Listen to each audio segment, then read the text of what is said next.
Good morning, everyone. Morning. Happy Thursday. Good morning. We are extremely glad that everybody has joined us this morning. Apologize for the delay in getting everybody into the room. Good morning, Robert. I just saw your text. We are experiencing some technical difficulties this morning. We'd almost say it's a Monday again. You know, it's the little things that keep us on our toes, right? So good morning. We are extremely glad that you're here with us this morning. We are asking for your patience, please, while we finish just a couple of technical opportunities. I forget what it is Robert said they were the other day. They weren't errors, they were something. So we'll get on that. We are having some difficulty connecting with YouTube Live. So please do chat in questions, comments, feedback. We're going to keep working on the YouTube connection on the backside and hopefully get that corrected ASAP. And in the interest of time, we're going to go ahead and get started with the morning session. We have Kathy Smith and Jason Brown from Transportation and Parking Services, excuse me. And so they're going to be presenting for us this morning. So with no further ado, Kathy, Jason. All right. Good morning, everybody. Thank you for joining us. So today we are going to talk about process improvement methods. And for those of you who don't know us, I'm Kathy Smith. I'm one of the training supervisors for the transit side of Transportation and Parking Services. And Jason, do you want to introduce yourself? Yes, I'm sorry. I was trying to share my screen for the PowerPoint, but I'm Jason Brown, and I'm a training supervisor here at Campus Transit, and I'm glad to be with everyone this morning. Let me get my screen started. All right. And so the way that this presentation is going to work, we're going to go through a PowerPoint. We're going to have a couple optional activities to do. If you guys want to participate, go ahead and grab a pen and a sheet of paper. Nothing crazy, just there are a couple little activities that y'all can participate in if you're interested. All right, Jason, you want to go ahead and go to the next slide? All right, so we're going to start off with a quote from Rear Admiral Grace Hopper. The most dangerous phrase in the language is "we've always done it this way." I'm sure all of you have heard this at one time or another, and it can be very frustrating to hear that, especially if you've got a new idea that you're really excited about.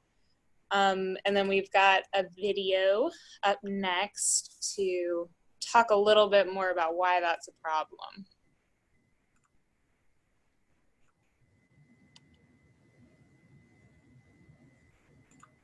What's up, ShiftYes Tribe? We are talking this month about change and navigating change in the workplace, and something that I want to say that is so important to every organization and industry in the universe is this: the worst reason in the world to do anything in business is simply because that's the way you've always done it. Who cares? Nobody cares. Ask taxi companies if the way that they've always done things is important. They're out of business. The world, your competitors, your clients, technology will leave you behind if you simply hold precious to "that's the way we've always done this thing." It's not that I'm saying take everything that you have and just like throw it out the window, like let's do fun, new, cool, random things and be irresponsible. It's not about that.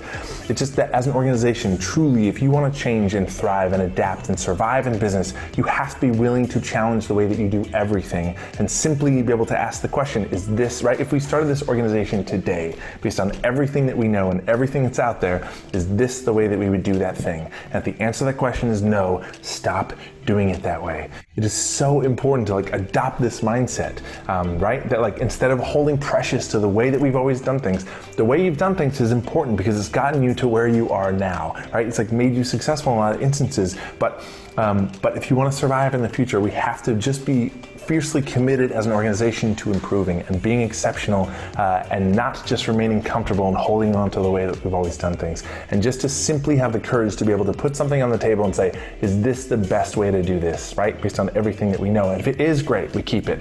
But I think it's such an important mindset around change. Like, change is an absolute guarantee. And for us to just like have that mentality, to adopt that mindset. And when I say this in conferences, people like, there's a huge sigh of relief from everyone that are so sick of hearing that. Like, we've always done it this way. It's like, stop it. Stop doing that thing. Stop saying that. Stop using that as a shield to not have to improve, to not have to like adapt and thrive and become better. All right. So if we go to our next... Hello, friends. Thank you for tuning in. We've got a little bit of a shift going on here. So taking a hiatus from the Tribe content and bringing you this, which we're calling Quarantine Time with Galen. Doing great with technical difficulties today. Last month. Sorry, everyone. The last couple hours. Sorry about that, guys.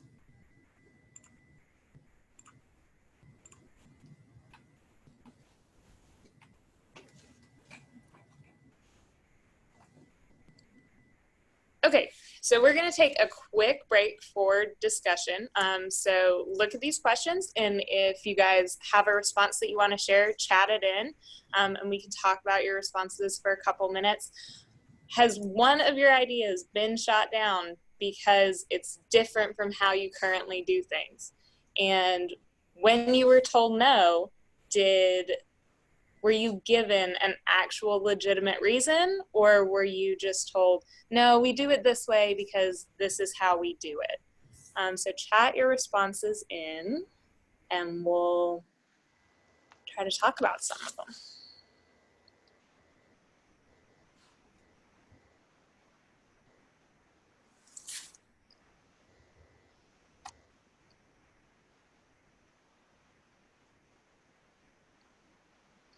And then Julia or Kathryn, I'm trying to log in on my computer because my phone will die before this hour-long session is over.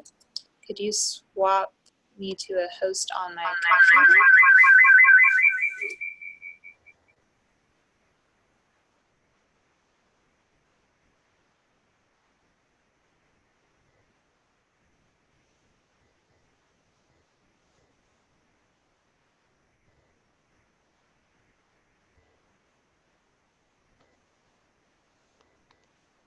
Thanks, guys. Any responses so far?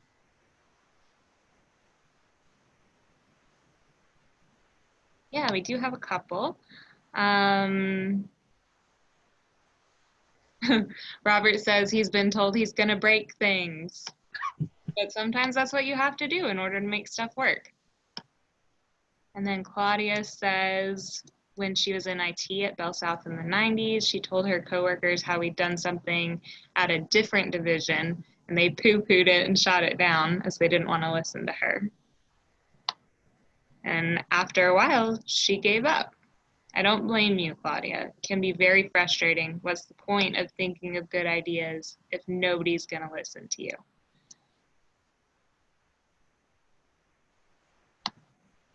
Great responses, guys. Yeah,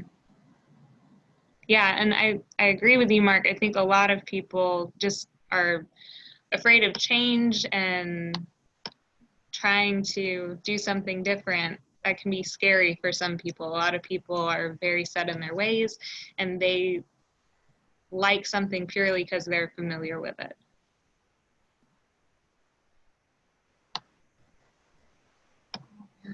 All right, you ready to move to the next one? Yes, go ahead. Okay, so what is process improvement? That is the practice of identifying, analyzing, and improving upon existing business processes within your organization. And the goal is to optimize your system, to meet new quotas or new standards of quality. You've also got the other goals of minimizing errors, reducing waste, improving your productivity, and improving efficiency. So all of that sounds fantastic, but it is a lot of hard work. We're going to talk about that. And I would also like to point out that process improvement focuses on how you do things and why you're doing them, not so much what you're doing. So really think about why while we go through all of this stuff. All right, next slide, please. So on your left, that's a list of a lot of huge organizations that have gone through different process improvement methods. So you've got Ford, Amazon, Caterpillar, all these big name companies and organizations. On the right side of your screen, you've got some of the more popular methods. There are lots of different methods with different steps and different nuances. We are going to talk in depth about the first two. Jason, if you want to go ahead. Okay, so this is the 10 steps for this 10-step of process improvement. The goal, again, is to streamline your work process and develop an efficient workflow to help increase your productivity. And I know this seems like a lot, but we're going to go through each one of these steps pretty in depth. So just bear with us as we go. All right, so step one, list every process in your workflow. If you would like to participate and do this along with us, think of a simple daily process that you do all the time, one that you are very familiar with, and start listing out every single step in that process, everything that has to get done, every box that has to.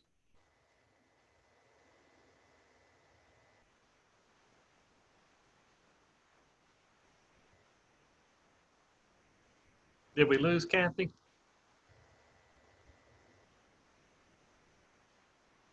It looks, Well, we are having trouble today. oh, yes, we are. Hang on.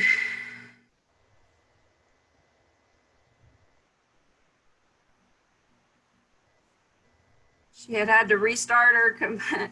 I don't know who Bertha is. We'll blame it on Bertha. I'm sure there's an inside story to that. Oh, the hurricane. Okay, thank you. She'd had to restart her computer a second ago.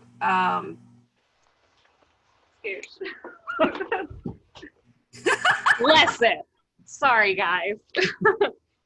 Okay. Improvise. Got it. Ta-da! All right, so you have to know all the steps in your process or else you're not gonna know everything that's involved. You don't actually know what you're doing if you don't know every single step. So again, if you're doing this on your own, make sure that you're choosing something simple, something that you're very familiar with. And you wanna make sure that your goal is to figure out why you've been doing everything that you have been doing so far.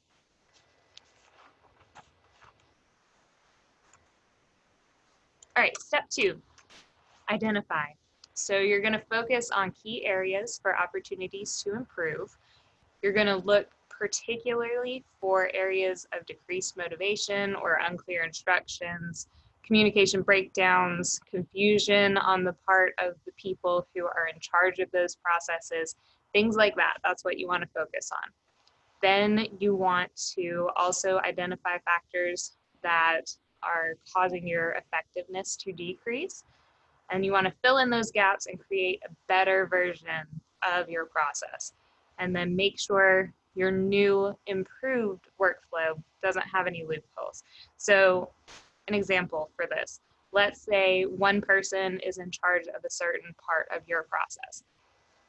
If they're the only person that can do that part of the process and they're out for vacation or on sick leave, your whole process grinds to a halt until that person comes back. So think about areas where you can cross-train and have backups in case of that kind of situation. All right, step three, breakdown. So for some of your steps, it may seem like one step, but when you actually think about it, it's multiple steps. So when I come in to do a training schedule, I don't say just make sure that all trainees are where they're supposed to be in our training process. I have to look at their evals. I have to check in with their trainers. I need to make sure they didn't call out sick at all during the week. So that step is actually a multi-step process. Make sure that you keep your steps simple and don't overcomplicate it. And then you want to make sure that each individual step is working you towards your desired goal.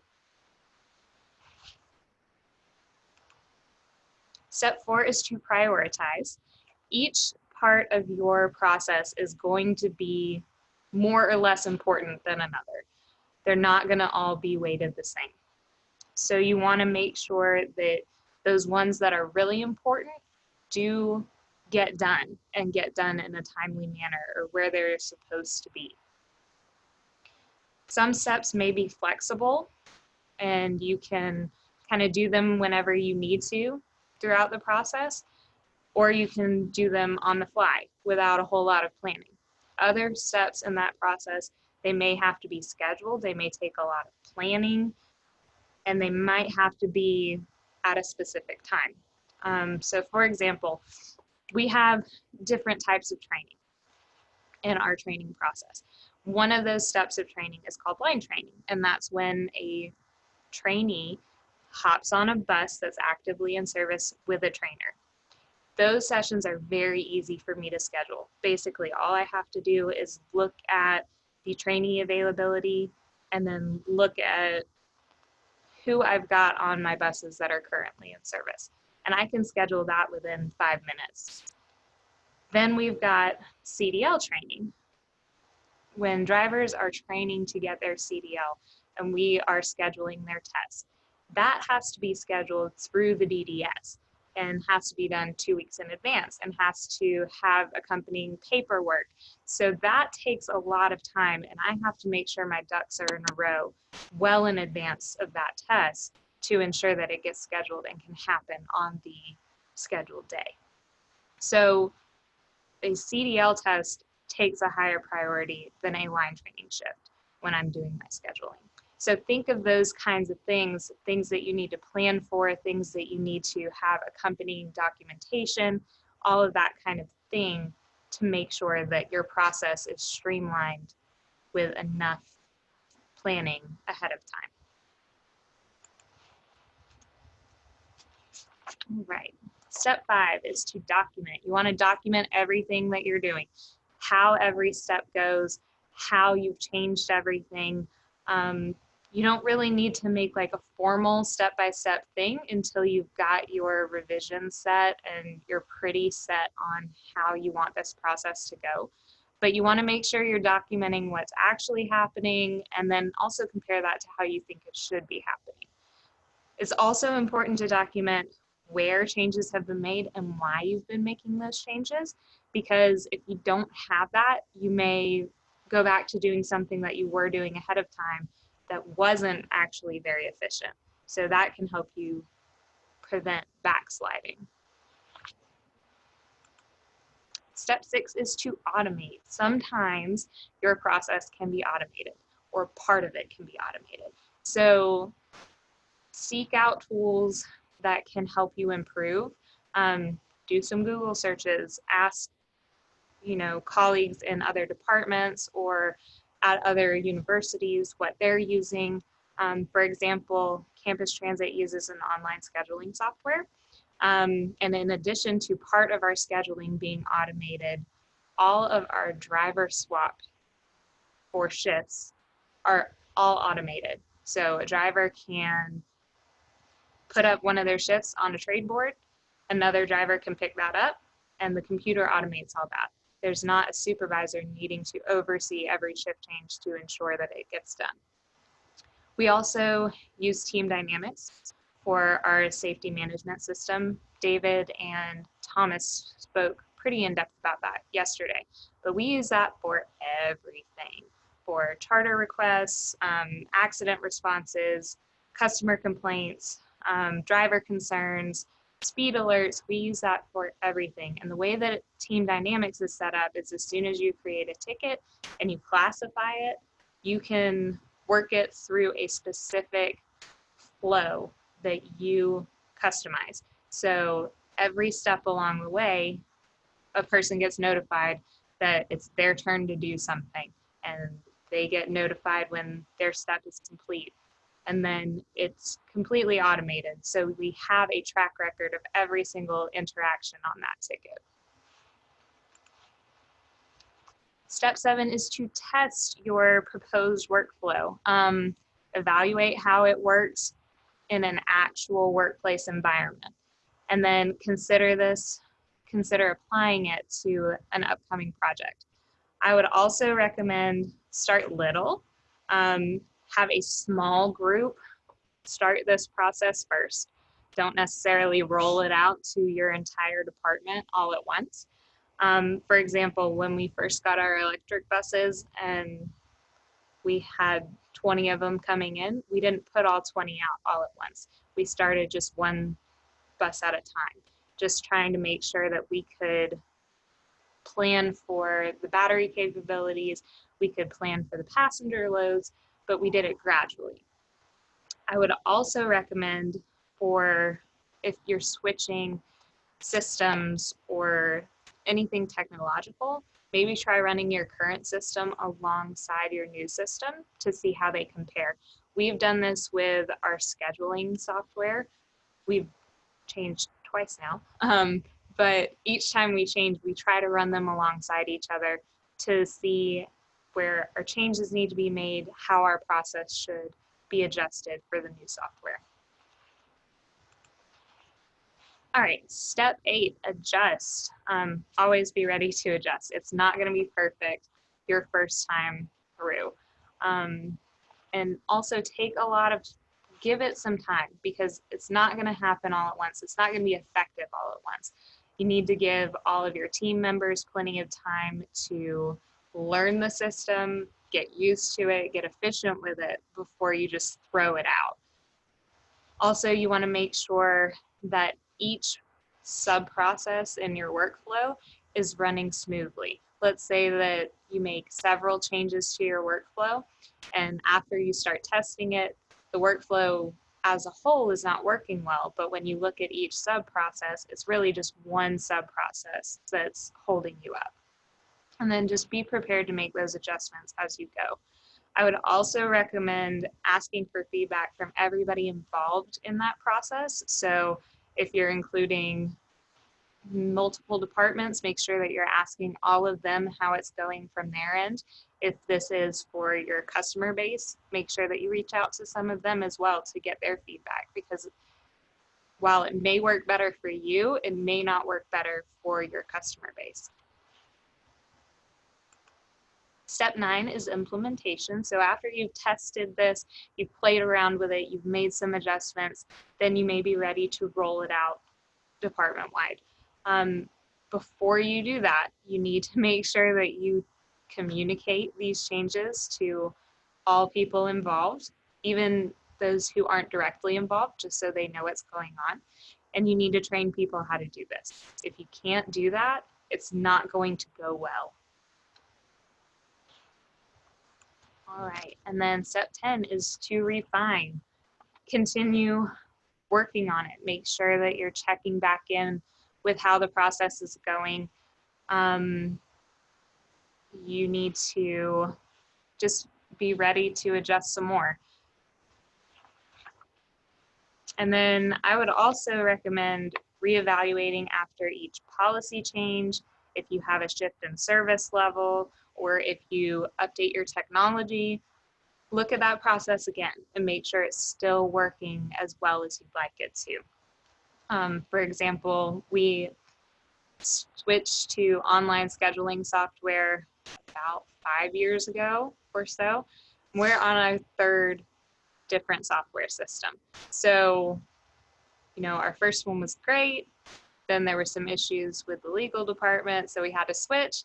Second one, not many people liked. It was a big hassle for Whitney, our scheduler, and really anybody who tried to do anything in that system.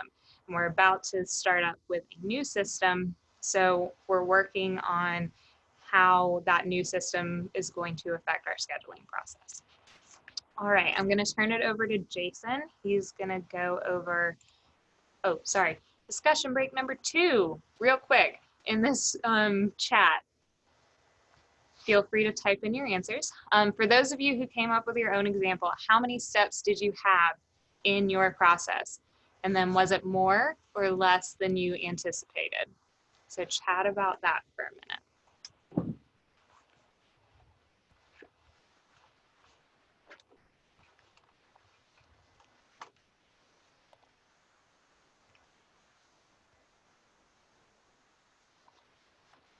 And Kathryn, since we're sharing our screen, we can't see the chat from here. Would you mind moderating a little bit? Okay. Thank you. Thank you.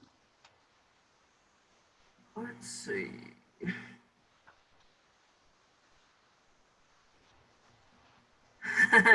um, 20. Richard says, "OMG, like about 20, dealing with all the agencies we had to deal with, as far as steps." Let's see. It's critical that staff members from all levels are involved all along the way. Contributions in knowledge and experience are priceless. Like with our electric bus journey, we had groups making repeated trips all summer and fall 2019.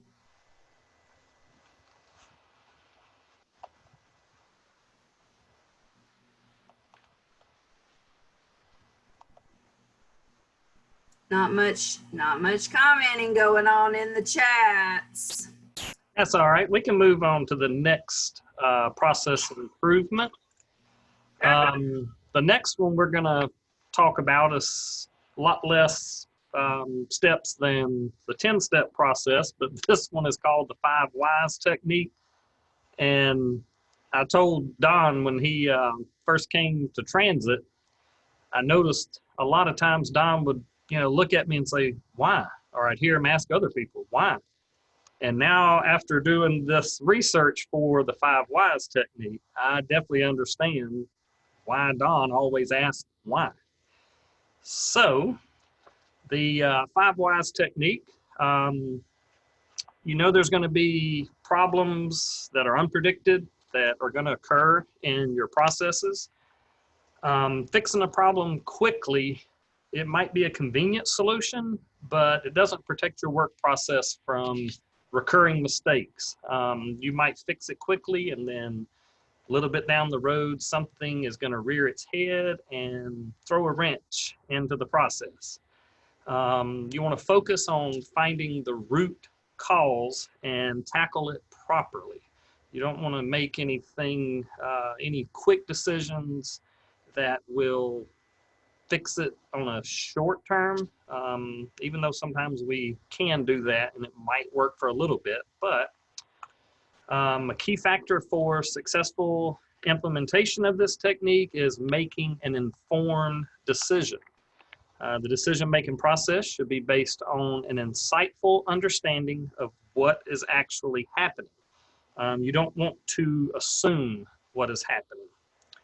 The root cause analysis process should include people with practical experience. So you want to talk to people who have done or who do these processes most often, and kind of get their insight as to how they proceeded with the process. They can give you the most valuable information regarding any problem that appears in the area of expertise. So always reach out to folks, and if you don't know anyone, ask around. Somebody knows somebody, especially with us being in the educational system, university system. We can always find someone that has maybe experienced a certain challenge and what processes that they went through to overcome those. The 5 whys in action. You want to get to the essence of the problem and then fix it. It may show that the source of the problem is quite unexpected.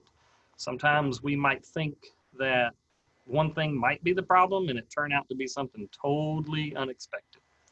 Often issues that are considered technical problems actually turn out to be human and process problems. An example for us here at Transit, we have 6 different styles of buses.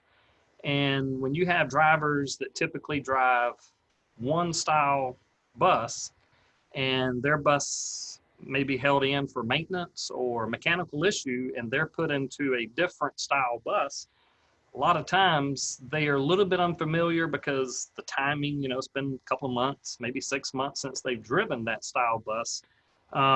They might have in their head what they think might be an issue with the bus, but it could be something that is totally not an issue. So we have invalid bus write-ups, you know, that pop in, and the shop, you know, they come to us and they're like, there's nothing wrong with that bus.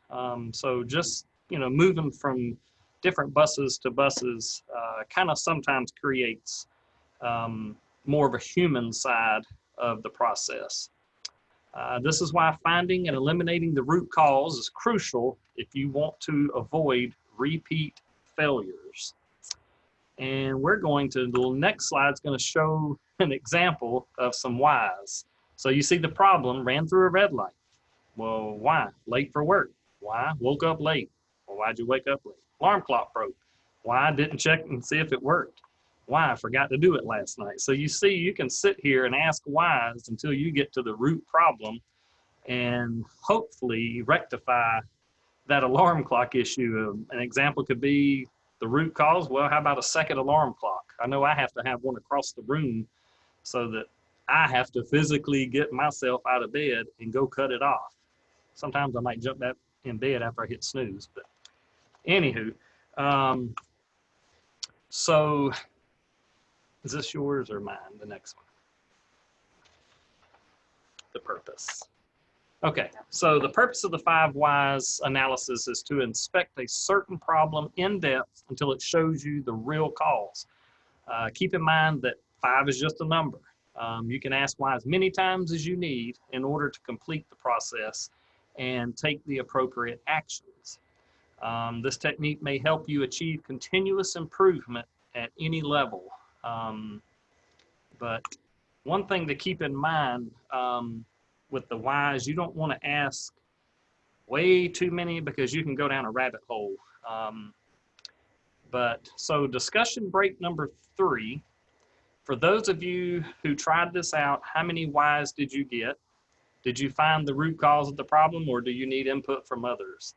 Has anyone, I know if Don is on here today, I know he can chime in a little bit about his whys. I think it was kind of comical after doing this presentation about a month ago, 2 months ago for our supervisors here at Transit.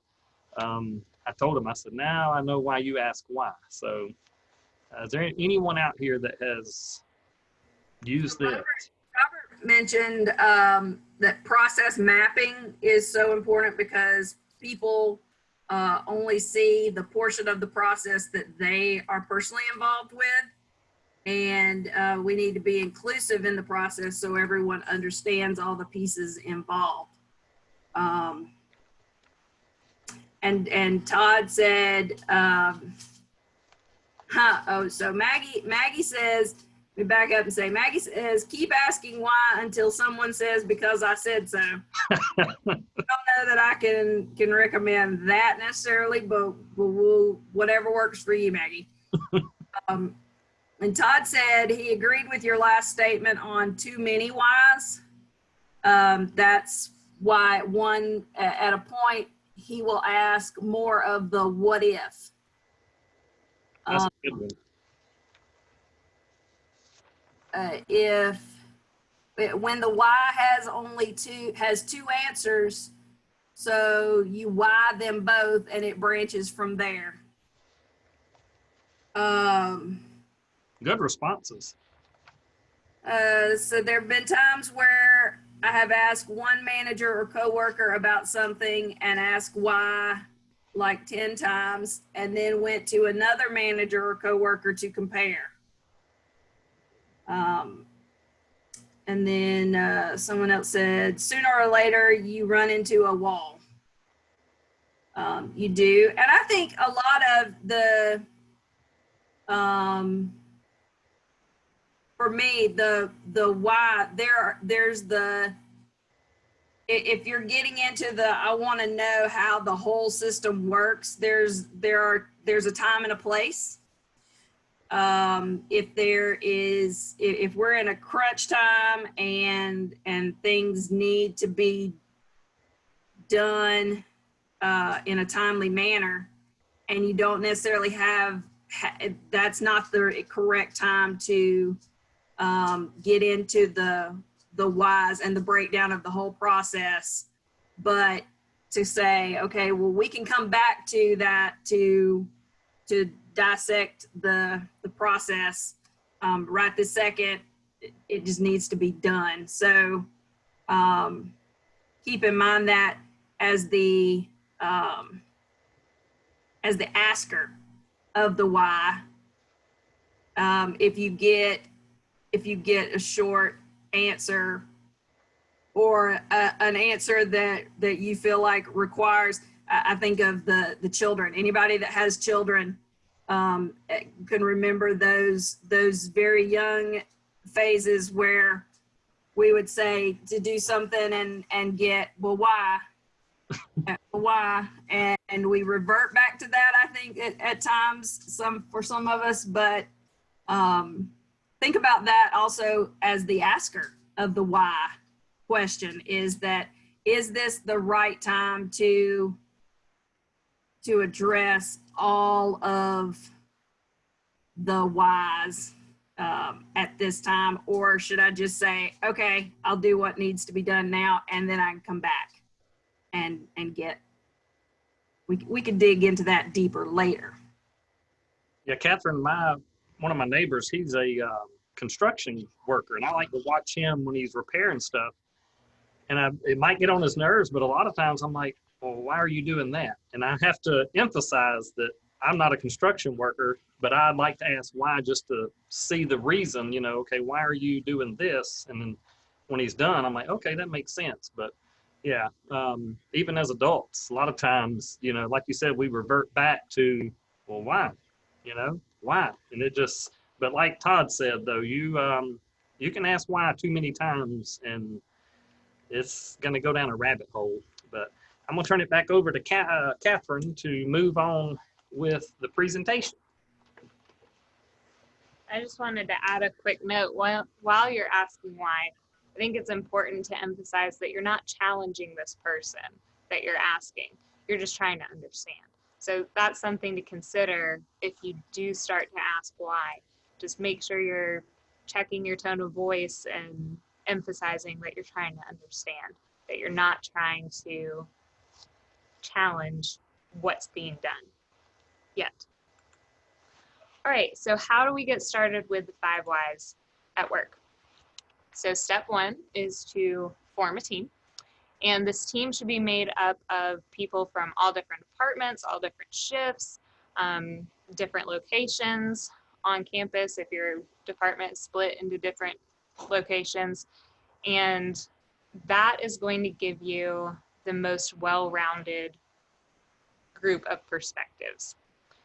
And then also the keyword is team. This is not one individual person who takes over the meeting and then decides that they're going to go and do everything that y'all came up with. This is something that needs to be tackled by a big group of people, and they should be actively involved throughout the entire process. You shouldn't just have a big group of people to brainstorm and that's it. Step 2 is to define the problem. So you want to discuss the problem and then also make a clear problem statement. This will also help you reduce the scope of what you're going to be doing. If you do a wide scope problem, this is going to be very time consuming. You're going to have to run around to a lot of different people, more so than if you get it as focused as possible. So for example, I'm going to use a transit example. Let's say accidents have increased and we don't drill down into specifics of accidents. We just say accidents have increased, let's up everybody's training, let's do reprimands for any person that's involved in an accident, let's change our whole route system. That's a whole lot. What would be better is looking at where all these accidents are happening. Maybe it's all happening in one specific location. Maybe there was a traffic pattern change. Maybe a curb got rebuilt too high or too far out. Maybe the types of accidents are similar. Maybe we're having a lot of mirror taps. Maybe it's a lot of, drivers not necessarily paying attention to their mirrors. Maybe there's one specific thing, and if there is one specific thing, maybe we can focus on that more in the training side to ensure that new habits are being formed. Also, maybe we need to look at the drivers involved. Maybe we're having a lot of accidents, but it's a different driver every time. So that tells us that it's not the drivers aren't necessarily like paying attention or the drivers have bad habits. That's telling us that there's a bigger problem that's more overarching. Okay, and then 3, start asking why. When you've got your team, maybe designate one person that's going to kind of lead the discussion and keep everybody focused. And then all of your answers to why should be based on facts and real data rather than emotional opinions. And this can be hard, especially if it's a heated conversation or something that you feel passionately about, but definitely try to keep that in check. So for example, let's say your department has low morale. It may be easy for somebody who listens to the complaints and just has that in their head all the time to make a snap judgment and say, everybody's just whiny, they don't want to work. So that's an emotional response. That's not based on fact. A factual response would be looking at maybe there was an unfavorable policy change that nobody agrees with. Maybe there was a breakdown in communication that caused confusion or issues with customers. Try to look at the hard facts. Don't just jump to your first assumption. All right, so a couple of tips of advice for asking why. As Todd emphasized, don't ask too many. If you keep going, you're going to get a lot of unreasonable suggestions. That's not the purpose. Your goal is to be finding that root cause. So once you get to that root cause, stop and fix that. And there may be more than one root cause. In that case, it'll look more like a matrix with lots of different branches rather than one long list of whys getting more specific. But this can help you look at organizational issues that have a permanent negative effect on your overall performance. And it may be that this issue is caused by multiple things in multiple departments, but that's going to take more time to look at. All right, number 4 is to take action. After you've detected the root causes, take corrective actions. All members of your team should be involved in this discussion. It is very, very easy to get in a room and talk about everything that's wrong. It is much harder to come up with solutions and, valid, tangible solutions to those issues. And then once your decision gets made, one team member is responsible for making sure that it gets done and observing the whole process. And then after the changes have been made, meet again, check to see if there's been a positive impact. If there hasn't, repeat the process, and be prepared to revise your process over and over and over again. It's not going to be perfect the first time you adjust it. And then once you get a pretty solid process that you're ready to implement, you need to make sure that that's documented and you send it across the entire organization. You have got to share that information, because if you don't communicate it, nobody's going to understand it, and then it's not going to be successful. All right, so we've talked about these two methods of process improvement. This is kind of how we do things here at Transportation and Parking. We don't necessarily use a specific outline. We kind of pick and choose based on the situation or the project that we're working on. But usually annually or semi-annually, we have a strategic planning retreat. It's usually either a half day or an all-day meeting. And we include all managers, supervisors, and then we also have representatives from both our student and full-time employees in all of our departments. We discuss lots of overarching issues, challenges, or problems that we faced in the past year, year and a half, and then we make a list. From there, we prioritize those list items and begin with the top 10 to 15. Then we form teams, one for each list item. And then team members may be on 1, 2, 3, 4 different teams. It just depends on what you're interested in helping with. And then the teams will meet independently. They'll set their goals, they'll problem solve, they'll divide their work. They may decide on different process improvement strategies depending on what their particular project is. I know that we've picked and choose on several of the teams that I've worked on. We haven't necessarily used a set program. And then we hold meetings for all teams to update each other on our progress. And then when we get comfortable with where we got with those top 10 to 15, we move on to the next group and we start over. And we've been doing this the past 4 or so years. So we've gotten a lot done just by having a set list and having set meetings to get these specific goals done.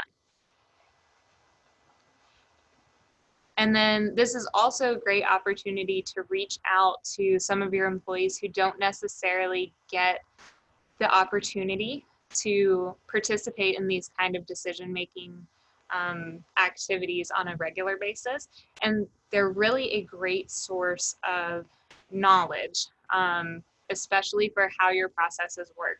Because as a supervisor, I don't drive a bus every day anymore. So I don't know what the issues are on Orbit every day. I know what they were 5 or 6 years ago, but I don't know what they are today. So it's important that if I'm looking at fixing a problem on Orbit, I need to talk to the Orbit drivers. They know what's going on. They see it all day, every day. I don't. So this is a really great opportunity for getting inclusion for lots of different jobs, job descriptions, and getting people out of their daily grind of what they do every single day. This gives them something different to do. And a lot of people have a lot to offer that you may not know. A lot of our drivers have come in with fantastic ideas and fantastic skill sets that we never knew that they had, just because they come in, they go out to their bus and they're driving a bus 8 hours a day, and then they come back and go home. But by including them in these kind of activities, it's been great to see just the amount of knowledge and skill that these people have, and it's been great. And then last slide, I promise, second to last slide. So on the left of your screen, you've got process improvements that we made here at Transportation and Parking Services. And then on the right screen, we've got some of our successes that have directly come from our process improvements that we've made. A lot of the process improvements that we've done involve technology, and that may or may not be applicable to the problems that you're trying to solve. And that may or may not be feasible based on your budget. But you're not going to know unless you really drill down into what's causing your issues and researching what opportunities are out there. So yeah. And if y'all have any questions about the specific items that are on this list, please feel free to chat it in. If Jason and I can't answer, I believe Don and Todd are both on this call. They can help answer any questions. And then our very last discussion break, feel free to chat in your answers. Do you have any processes in your department that you think have room for improvement? And what are your goals for that improvement? Are you trying to make everything more efficient? Are you trying to increase your production? Are you trying to reduce errors? What kind of things are you guys looking at improving in your departments?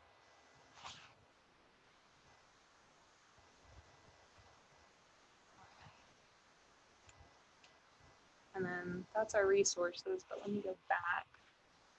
I don't know if I can go back. Kathryn, do we have any responses to those questions or not yet?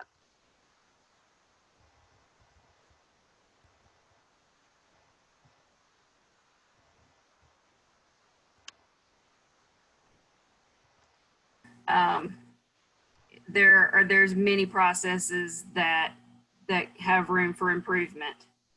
That is something that is an ever evolving. Yeah.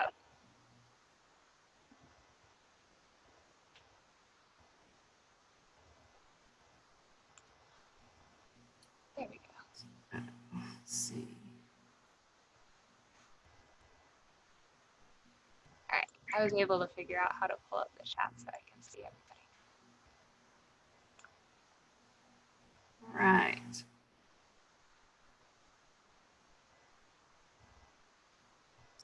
To respond to Don's comment that he has.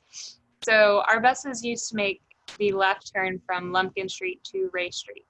And there is a big brick wall right there. And we were having a ton of accidents there, just scraping that wall. And we tried to drill it down as to why it was happening. Sometimes it was, you know, the drivers are waiting in the intersection to make that left turn since there's not a left arrow there.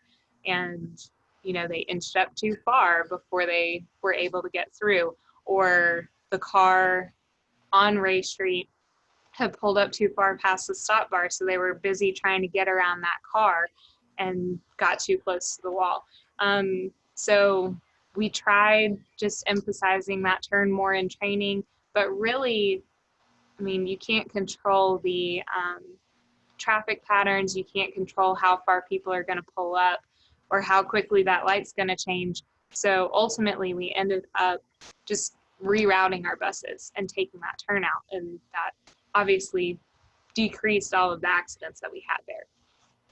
So sometimes this situation just calls for extra training. Sometimes it calls for a clarification in how things should be done. Other times it calls for changing the process completely, and you're not going to know what is going to be necessary until you get into your process. Okay. Thank you guys for presenting today. We really do appreciate it. It's been some food for thought for this morning for sure, and getting ready, thinking about our fall readiness plans and thought processes. This is something that